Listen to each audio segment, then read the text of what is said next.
Welcome to Three C's in a Pod, episode 32, I believe. 32, Kevin McHale. Yes, sir. What's So, good?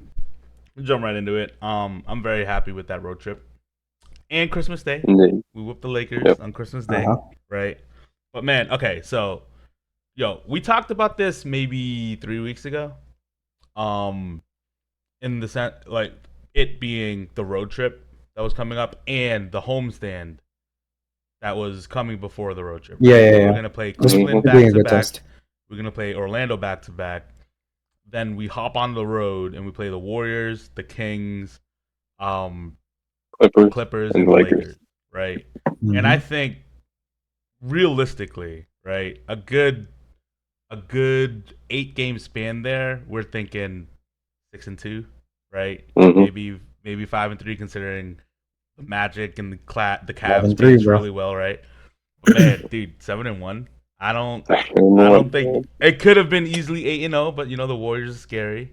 We're scared of the Warriors for Always. some reason. But for no, some reason, I think what we saw that in that stretch kind of really confirms my feeling, my gut feeling of this team is really different than. And I know we've been saying this literally every fucking year, but like, it truly feels like it this time, right? Like, where this team is different, man. This team has a different gear to them, and it feels really good. And I think players are playing. I think maybe not Tatum. Tatum's kind of been a little bit of a downer this year, but Oh, for sure. considering it's his floor, that's a crazy floor. But Yeah. obviously this is just in the sense of him being top 5, 6, 7 player. But man, like Derek White, you gotta shout out Derek White. Take away. The Playing goat. like an all star. We're not gonna make any definitive statements, but like I don't think it's crazy to say he's playing like an all star. Yep. Yeah, I'm playing like an all-star and saying that he's an all-star are two Yeah, different things. exactly. So like Porzingis, I think the fit has been immaculate, and I think it's actually better than most of us thought Mm-hmm. going into the season. Drew's kind of finding his footing. He's slowly getting more comfortable, and then the play has translated. Right, he's playing fourth, fifth fiddle, and he's getting more efficient output from the offensive end than he was Yeah. in the early portion of the season. And man, I mean, obviously Jaylen Brown. I think personally, in my opinion, he's not having the best numbers of his career, but he's playing the best basketball of his career, in my Yep. Mm-hmm. opinion. Top to bottom, Al Horford doesn't age apparently. Uh, Mm-hmm. Kada has been really good. I think Yep. he should get a contract, honestly, We should. at this point I agree. because I it's remember saying Yeah. that like he has to get a contract to be able to play to like play in the in the playoffs playoffs. and stuff. Yeah, so like overall, Sam Hauser's having a down stretch right now, but that's fine. He was killing it earlier. Yep. Crypto P has kind of beat the allegations because we was all kicking him off the team back in Uh-huh. November. Uh-huh.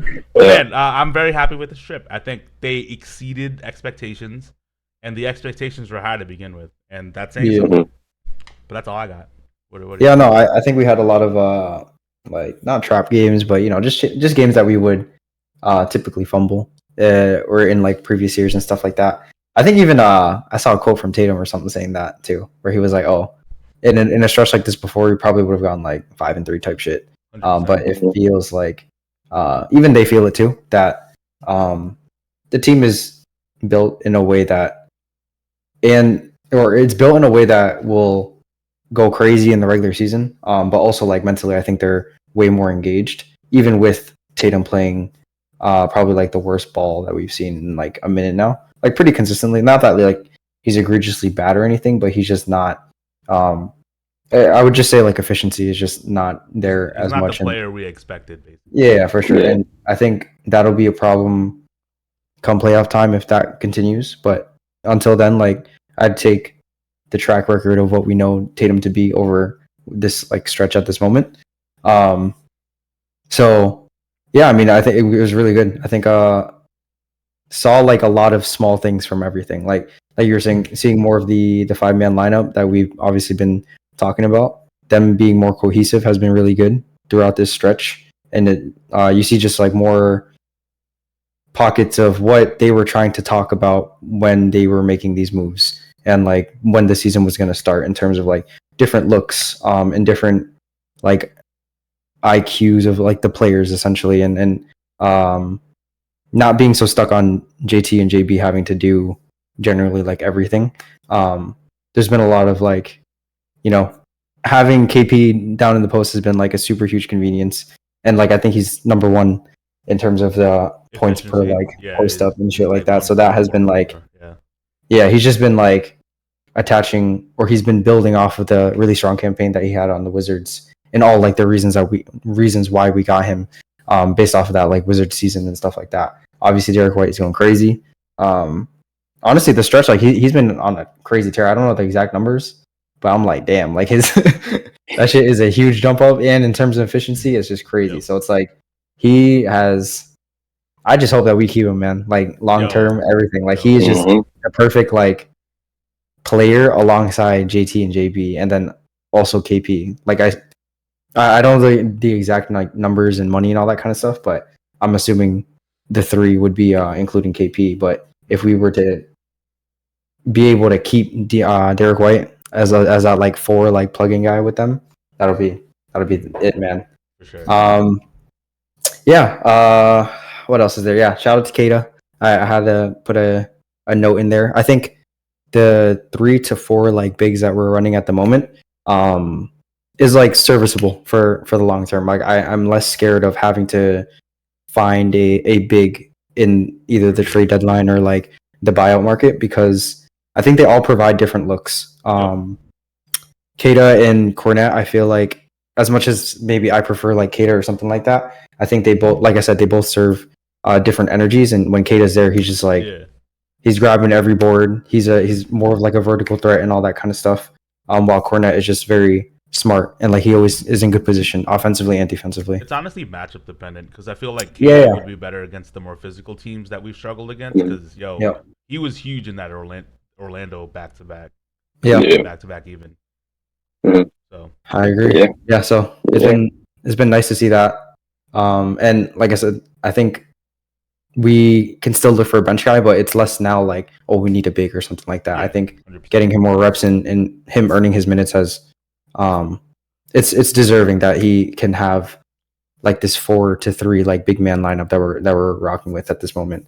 And yeah, shout out to JB. JB's been killing it. I think for like, I've been more negative on his play overall. And I think he is actually looking like the real number 2, or like a real number 2 in my eyes. I know we've like gone back and forth between like what we classify as a 2 and stuff like that, but yeah I think outside of the number specifically, he's playing more of a brand of basketball that I think can carry on towards the playoffs. And if this is his time to try to like learn and like adjust to this like playmaking aspect, or like not being tunnel visioned, I think it's better to happen now than like in the playoffs. And it looks like it's nothing that isn't replicable in the playoffs. Like he's not going on this crazy like double digit assists every like in 4 games in a row type shit where everyone's just hitting everything, but he's not making as many like just tunnel vision mistakes that we were used to seeing before. He's making the right play pretty much every time he has the ball. Yeah, and even if he's not making like the right play and it's like more of a bailout, there's less panic in my opinion. Like just watching him more often now, there were lots of times where like he would pass out of a contested shot and that shit would like destroy the possession. But he's still able to do that, but there's some more composure to what he's doing, and he's thinking of being able to do both. So yeah, just small things like that have been really nice to see. Yeah, I mean that's pretty much all I had. I mean, pretty much everything you guys said, I agree with. I mean, we're almost like 30 games into the season already. I feel like all the guys are getting comfortable with each other, and we can kind of like expect. We know what to expect from the team, like night in and night out. Like defensively, they're going to be ball hawking. They're going to be. You feel like the effort's going to be there every night, and then offensively, we're just so talented all around. Like it's just going to be like effortless. Like it's going to come fluid and all that. So, and we kind of seen it throughout these last 8 games, going 7-1, like you said. I think a lot of outsiders and stuff would have expected us to like maybe you say go 5-3 or a couple losses here and there. But now we kind of like toughed it out. We figured we pretty much with the backs against the wall. We figured it out, and we just pretty much like play the brand of basketball we wanted to play. And yeah, over the stretch too, even at this point in the season, we're a lot more poised. Just overall, like I said, JT, yeah, he's been playing not so good every year, but I think JB's picking it up, and he's kind of like, all right, if you're not, you know, at your best, as you could say, like JB has been filling in and kind of it's like, all right, this is his chance to kind of be that leader too. Something that he kind of took a backseat to, like when prior years when we had Marcus and stuff, we had a lot of egos. So I mean, I've been extremely happy watching them. Like every night, it's like even if we say like we play bad in terms of like statistics and efficiency and stuff, I think we then and there we're always gonna find a way. Like, and that goes into just the team in general, and then the coaching staff too. It's big that Joe Mazzulla is kind of implementing that system, like, and the confidence in everybody. So yeah, That's a good point. And somebody I think I forgot to mention is Joe and his growth this year. mm-hmm. I've been pretty happy with his growth. I think you see a lot more of. We've been running more through KP when shots aren't falling. When he's obviously when he's healthy. And that's huge, man. Like especially in that Lakers game because there was a point where obviously we were up 18 or something like that, and then the Lakers came back, took the lead in the third quarter, and I felt like last year the panic button would have been pressed, and we probably lose that game last year. If I'm being honest. But I think this year, as you both were saying, a lot more composure, on all facets, right? Not just the players, but the coach. Like it starts with the coaching staff as well, where if your coach loses composure, your players are probably gonna lose composure too. And Joe has done a very good job of responding to runs. I know people were complaining about the timeouts, which I disagree with. That was not a problem this year. But I think it's a credit to Joe and the staff, obviously, for how they've kind of navigated through any potential struggles this season. Yeah, I think like the Lakers stuff specifically, I think the way we may have like even if we had won that last year, it would have looked very differently. Yeah.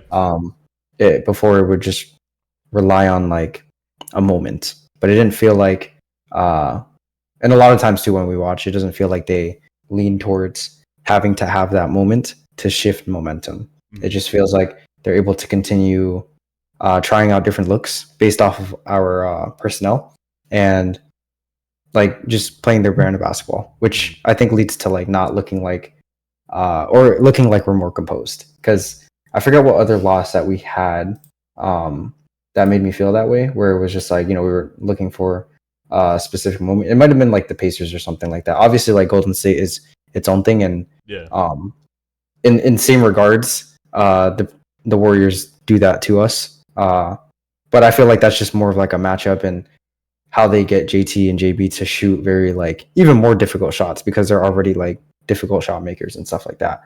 But yeah, I feel like we rely a lot less on having that moment, even though that we have like the players capable of doing it. We just play our brand of basketball. And yeah, I also was gonna shout out Joe for everything he's been doing. I think the Cavs game specifically, I forget if it was the first or the second one. It might have been the first one. Like specific adjustment that he made for the like drop coverage or something that we were playing, where DG and Donovan Mitchell were just fucking lighting us up in the first half, and then the second half, we were still playing like that drop ish, but because of like who we have as players, we were doing like a pre-switch to where like they would obviously try to get the screener that KP's on, but like Derek White or like Drew Holiday would switch before that so that we would be able to defend the way that we wanted to. I just think that was one that stuck out to me because that's probably how we're going to be running our defense in the playoffs, especially with the perimeter like threats that we will be versing like in the playoffs. I think that gives me the clearest answer so far to how we're going to defend because yeah, us getting KP was obviously like, okay, we're not going to do crazy switching anymore. We're going to rely on this drop because he's a great low post presence and stuff like that. But this, gave me more clarity about like how we would be able to do it. And I think it's just the benefit of like having 4 wing guards that can like defend anyone, basically. No, for sure. Yeah, so that was nice to see, specifically on the Joe's part. Yeah. Yeah, no, I mean, I've really liked what we saw, and then just obviously we can only compare it to last year, but like we were in a pretty much identical situation going into last year, where we were 21-6 going into the Golden State game on the West Coast trip. We lose to Golden State, and then we ripped off like I think a losses in 4 of 6 games or some shit like that, right? It was really bad. And then this year we respond with scoring 145 in back-to-back games and blowing everybody out basically. And that's a huge, that's such a fucking a flip, you know what I mean? Yeah, it's night and day. But no, and you know what? I think someone, I was reading this around Twitter and on articles and stuff where it's like, this is and we said it as well. This is the floor. This is us figuring shit out. And then, so it's kind of scary for the league to think about, like, yo, this is the Celtics not even fully figuring it out yet. Yeah. So with even that schedule. Yeah, exactly. And even that, to add to that, it's like we pretty much got through the gauntlet these last 8 games. And mind you, like 4 games, we weren't even like fully healthy. Yep. Yeah. There were like 3 or 4 of those games we didn't have KP. Al was resting maybe two of those games, I believe. And then we had to lean on Kata and our backups. So, and they pretty much responded. Like, and again, Joe, it's another prop to Joe. Like the confidence thing, like we brought up, like he's pretty much like being that leader, and there's a growth from last season, I believe, where he's just telling all of his players, like he's having side talks. Like I know O'Shea said something like, he keeps bringing up that game where last season where O'Shea lit us up when he played us, and then O'Shea's kind of been not looking to shoot the ball when he gets his minutes, and he's always like, yo, I know you can shoot, like you lit us up when you played us last season. So kind of just just instilling that confidence in everybody. Like no matter if it's not your night or not, whenever you see the floor, you just gotta play your game, and regardless of the result, like as you put in the work. So at the end of the day, it's gonna you gotta follow everything you do. So yeah, 100%. Yeah, I think I like where we are, and I'm excited. Honestly, moving forward, I'm not excited about the Pistons game because they're on like a 27-game losing streak. This is literally the prototypical game if there ever was one. So I need them to come out like this is like Game 7 because I do not want to see the think pieces if we lose this next game. Yeah, I mean every time we lose, they're think pieces. Yo, dead ass. But this would be like magnified even more. No, for sure. I think it's whatever. Like the ins and outs of an NBA season. Like the Pistons are not 2-28 bad. Come on. Yeah, I feel bad. I feel bad though because no one want to drop the game to them now. It's gonna be harder for them, yo. Yeah, so it's like before it was more so on the Pistons play, but now it's like, it's like on the Pistons showing up to play, but now it's like even the other team is fucking showing up to play because no one wants to be the team that broke the streak. Exactly. It's surprising. So unless they're playing like the Spurs or some shit again, it's probably it's rough for them. I feel for the fans, man. But I'm gonna be real. I'm gonna need the Celtics to win by double digits. Like they should, but you know what I mean? Like 30. I don't need these think pieces, bro. Nah, hell no. But there is one more other subject that we wanted to touch upon. Maybe you agree, maybe you disagree. Who knows? But there were comments brought up by Bam Adebayo about Udonis Haslem. I think they were saying something. It was in a podcast, and it was brought up like at some point last year when they were playing the Celtics. I don't know if it was playoffs or regular season, whatever it may have been. That during a pregame speech, because Udonis Haslem was the Heat captain at the time, he said something along the lines of like "fuck Bill Russell," and then he tried to clarify it. He was saying like, "Oh no, it was more like a Boston thing. We hate those guys, blah blah blah," and then kind of went on about that. Which I sort of understand. Like, okay, let's touch on that first. All right, I understand in my opinion, right? Obviously, I'm not fucking whatever, but like in my opinion, I understand that. I wouldn't want obviously in the sense where Miami retired Michael Jordan's number, right? Like I think if the Celtics retired Michael Jordan's number, I would be like, what the fuck are you doing? Like you know Mm. what I mean? Like or retiring Magic Johnson's number, what the fuck are you doing, right? I understand it from that aspect where you're like, okay, heated rivals, you don't want that jersey hanging in your arena. But I think the comment of just saying "fuck Bill Russell" kind of whatever your excuse for that is from him. I don't think I can excuse that because that's really just straight up disrespectful to a legend, and I feel like it was pretty widespread belief and understanding that Bill Russell's number was retired across the league, not just because of his play in the NBA, but because of his civil rights attributions and his activism, right? So it's a coupling of the major things, similar to how Jackie Robinson broke the color barrier, and his jersey number is retired across the MLB, right? You know, like I feel like Bill Russell is in that same light. So for me, if your comment is "fuck Bill Russell," then it's "fuck you too, bitch." Like I don't know. I just don't fuck with that. I don't know Yeah, how I you mean, feel I, about it. I agree for the most part. I think it is what is it? It wasn't like necessary, or yeah, it was just unnecessary for him to say. Um, and I would like to believe that he acknowledges all those other aspects of Bill Russell and like the importance of him and what he has done for specifically the Black community. Obviously, something that I wouldn't be able to like touch upon personally and stuff like that. Mm. But trying to understand the genuine impact and from like different perspectives and all that stuff. But from what is it?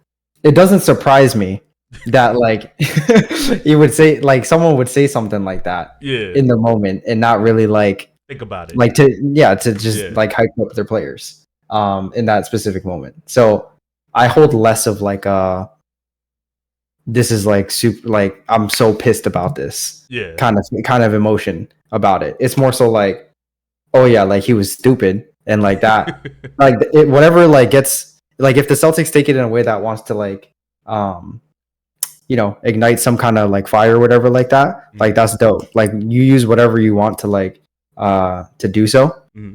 But like as a fan and just someone who is trying to understand like the nuance of just conversation, I like highly doubt that them saying that is a shot at like Bill Russell's actual like accomplishments for basically the NBA and like civil rights movements and stuff like that. So I hold less of like a like this is deep now, like you crossed the line type shit. You know what I'm saying? Like that's me personally. Like I don't think it's bad if you guys were to have those kinds of feelings and sentiments and all that kind of stuff. But like I said, I just think that in the moment for Bam to like share a conversation like that, it doesn't surprise me that something like that would be said. I think people are I feel it can be overreactionary. But like I said, if you use that as a tool to ignite like some kind of passion in you while you're playing the Heat and shit, like all power to you. Like people got to do something. People got to find something for that. I'll say this, right? So, Okay, so one part of the video that I missed, or not missed, but like one part of the video was Bam actually gave him an opportunity to walk back on the stage. I do agree with that. Yeah, that's what I'm saying. And then he was like, I might not take back what I said. I'm like, what? Yeah, that's why I'm saying it's more UD than like he and like Bam and shit. Because even people going at Bam, I'm like, Bam clearly like understands. He was like, Bam was the one kind of like shitting on him. I get that. Yeah, and he's like high key laughing about the idea that like, oh, you just said some stupid shit. Yeah. But like that's how like his personality and shit, So UD that's fair. Like if people want to go on UD and all that kind of stuff, but I'm like, people holding this way too tight about like the Heat specifically, and I'm like, that like, I'm not really hating on the Heat franchise. I'm talking about Udonis Haslem for me. Yeah, I mean, like I said, his comments are odd, I would say. But even then, he's irrelevant. Like that shit don't matter to me. Like what he's saying. Like if it were to be Bam to backpack what he's saying, I could see this being bigger news. Yeah. But like, who the fuck is UD to like say anything? Like, that's why it don't matter to me. Yeah, I agree with that. That's pretty much how I feel. I don't know. I you know, I always have him saying that shit. Like, yeah, it's fuck you. You say fuck Bill Russell, you know, a legend and shit. But you know, fuck you too. But you know, I don't feel like his comments really hurt us, or it hurts Bill Russell's name, but like it don't really hurt us as a franchise because it's like, what the hell did he do to like for us to like, you know, to be saying shit like that? So at the end of the day, I don't really take it seriously, but like at the end of the day, like you kind of do got to be at the same time kind of be respectful, I guess, of Bill Russell and the person he is and what he's accomplished. Because at the end of the day, it is bigger than basketball. Like you said, just everything he's done and he's accomplished as a whole. Like, and like if you gotta look like at in the microscope, like if it wasn't for Bill Russell, like the NBA maybe wouldn't have be where it is today. You know what I'm saying? So like, but yeah, I mean, I really could care less. You know, Haslam was a nobody. He was fucking behind Dwayne Wade and everybody, just you know, being his freaking decent fucking role player. But you know, I mean, they fuck it. Like, it is what it is. What I was gonna say real quick was the same way that I was saying, like, hey, if Celtics take this and like use that as some kind of fire, that's cool. It's the same way that I think about like him saying those things. Like, I think it's odd. Like, I wouldn't say something like that personally to like get fired up for a game, but whatever like someone uses to, or like whatever angle someone comes at to like get that passion for a game or something like that, I can understand. You know what I'm saying? Like they're at the point where it's they'll take anything to get even that little bit of more like competitive. So like I said, it's very odd for him to say those things specifically, but it doesn't like surprise me that he's not thinking about the actual like representation of what Bill Russell is. He's just thinking oh, like this will get him fired up. You know what I'm saying? Like, fuck this. Fuck UD. I don't care. No, that's fine. If that's your guys' opinion. I'm not taking it personal. Obviously, like I don't really care. Like, obviously, you don't have to like the Celtics. We don't like him. But no, absolutely, that's fine. But like, I know JB gonna take it personally because I think it was spreading around. He was like, he liked someone's post. And, exactly. You know, that's why I'm mentioning specifically. I'm like, yo, if the Celtics want to take that and ride with that, like, fuck it. That's straight up take it personal. I don't give a fuck. Exactly. Yeah, take it personal right now. I do not want to see another L to the Miami Heat. Hey, especially in the playoffs, man. That'll be a different matchup. I am so tired of that shit. All right. Yeah, I mean, I don't know if y'all had anything else, but I'm looking forward to essentially the second half of the season. We're 30 games in. Yeah. Pretty much halfway there. I like what I see. Nothing too much, honestly. I just hope that we keep this pace. I think us getting through like the worst parts of it, or like schedule wise, technically has been nice to see. So at this point, it's just health and continuing to like mesh together. I think there's still like obviously more opportunity to get like even more cohesive than we may look at certain points, or like I don't know, like a 140 to like 100 game may look like, oh, they look cohesive as fuck, clearly, but there's obviously still more levels to reach. So 100%. Definitely excited for that. Yes, sir. 100%. All right. Till next time. Peace. Yes, sir. Peace.